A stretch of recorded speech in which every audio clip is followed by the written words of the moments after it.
this week's episode of Rotunda Studios. I'm Kara. And I'm Brianna. This past week was Longwood's 175th birthday.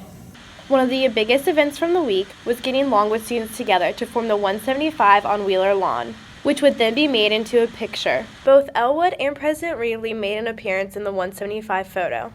In order to take the photo, the photographer had to get up in a crane to make sure that they could see the 175 being made out of the people. Junior Paige Rollins was in charge of this event. We were thinking of different ways to kind of put everything together for the anniversary celebration, and we wanted to do something really different that involved every single student. So what better way to gather everybody together in one place? We had thought of some ideas like doing a rotunda or a lancer, but Lord knows that is too complicated. So we settled with a 175, and I think it turned out really great. Also this past week was the annual Miss Longwood pageant. My name is Lauren McClung, and I am the Shamrock Chair for Kappa Delta. I'm in charge of planning our Shamrock event to raise money for our plan to pay Prevent Child Abuse America and Madeline's House. The contestants for Miss Longwood started with an opening dance number, which consisted of both jazz and hip-hop dance moves. Some girls are dancing, some are singing for their talent, some are doing like comedy routines, so it'll be really, really fun. There is also a question and answer portion of the pageant, where the contestants will be wearing gowns provided by Karen's Bridals.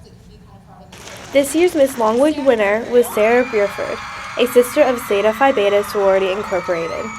Longwood University softball player Megan Baltzell made national headlines with her record score of 30 home runs. Here we have more of her story.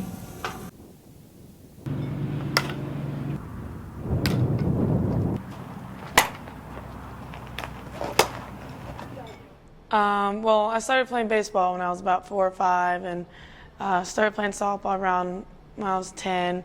I played baseball till I was 14.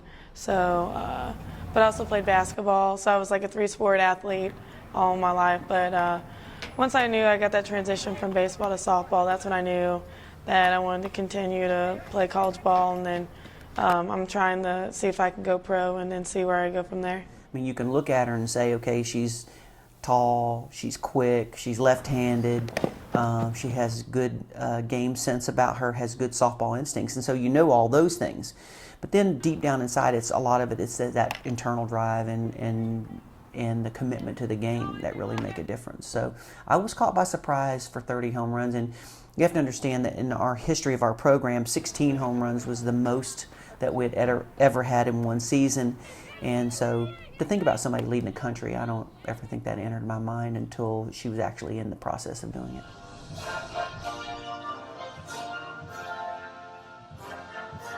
Yeah, when I was running short tracks for NASCAR, my number was 99. So Megan, when she come out of high school, she come down here, and I said, well, Megan, just run 66. And I said, when you look down, it'll be the 99 number, which I gave up short track racing to go play baseball and softball with Megan, so it's been a blast ever since.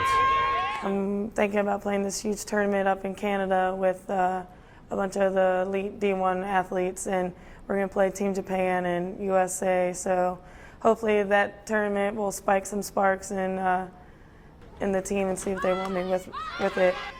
I mean, all I can say is it's just my life. I wouldn't want to do anything else with it. It just gives me joy and passion, and just the love of the game. It's just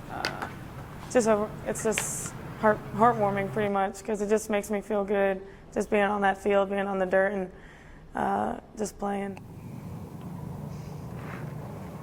Thank you for watching this week's episode of Rotunda Studios. Be on the lookout for a special edition on Relay for Life and the big event airing Wednesday. Follow us on Facebook and Twitter at Rotunda Studios, and remember, it's always a great day to be a Lancer.